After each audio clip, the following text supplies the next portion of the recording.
On today's show, we're going to be talking about what happened to the end of your university time and what's happening now you're a member of this profession. So at the end of your university career, here's what normally happens. Well, here's what happens in my life. With any big deadline you've got happening, there's an amount of effort and there's time. Okay, let's imagine a graph, right? Over here, we've got actually that's the start of the graph. So over here, we've got the y-axis, and on this axis is effort. And down here, on our x-axis, we've got time. Now, when we've got an objective, X number of days or however long in the future, the distance away, the further you are away, the less effort you generally put in. And so we have this sort of hockey stick effect where as we get closer to the deadline, we put more and more emphasis and energy on it because it's becoming more urgent. And if it's something that's very important to us, then we'll get ourselves together, we'll get the work done, and we'll achieve whatever we have to achieve by that deadline. Think about that in the context of your university education. When our students are coming to the end of their veterinary careers, we're working hard all the time, but when it comes to finals, we start paying attention much more when we're spending time out on our rotations. And when we're listening and having conversations with our tutors, when we're revising more, everything's much more acute. We're much more aware of it because we know that we are about to go into the big bad world and start our work. So we better now pay attention. This is not about passing an exam. This is about not hurting animals on the other side of that exam, right? And what COVID did was it cut off the head of that hockey stick, right?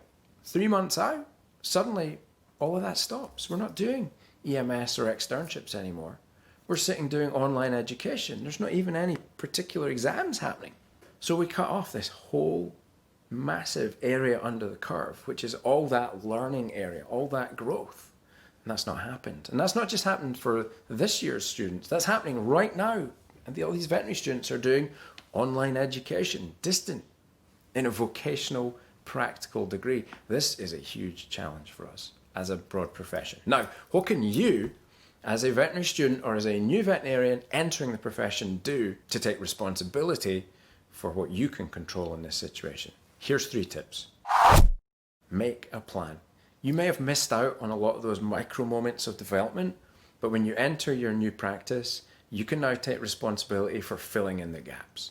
Things like placing catheters, getting urinary samples, in order to, grabbing blood tests or blood samples. Things like starting to perform your first surgeries. Things like having conversations with clients. Make a short list of the important things that you have to learn. And then in amongst the hustle and bustle of the days to which you will have to become accustomed, make sure you're focusing and you're hitting on those things over and over and over again. Because one of the stresses you'll have is time pressure. And that time pressure will be compounded when you take half an hour to place an IV instead of 5 minutes.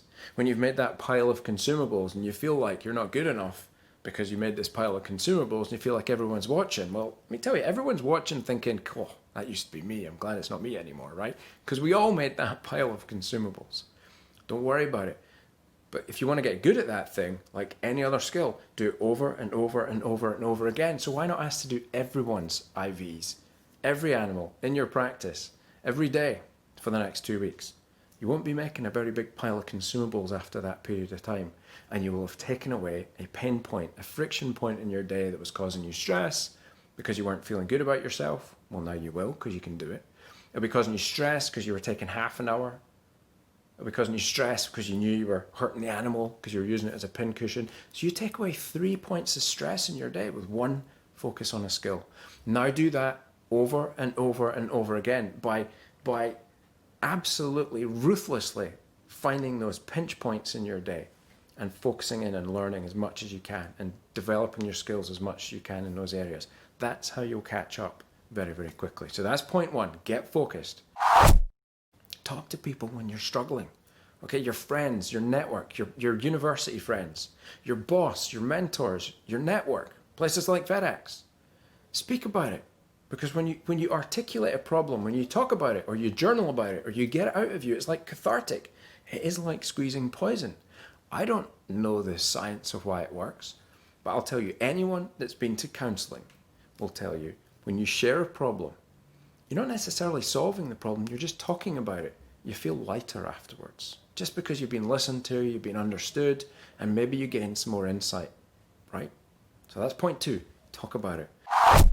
All the way through your career to date, your educational career, you've been on the railway tracks, right?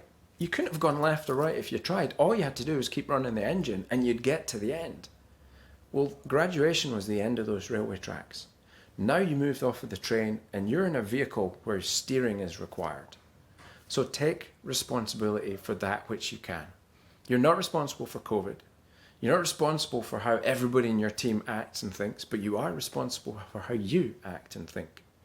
So by being conscious in your mindset, by asking for help when you need help, by getting focused, by setting goals, by saying no and setting boundaries when actually you feel like you're not capable of doing something, but by leaning into problems that need to stretch you a little bit, you will keep growing, okay? Don't let fear hold you in one spot. Fear or victimhood, because I didn't get the last 3 years of my career. Well, so what? Right? That's just the way it went. I have sympathy for you, but so what?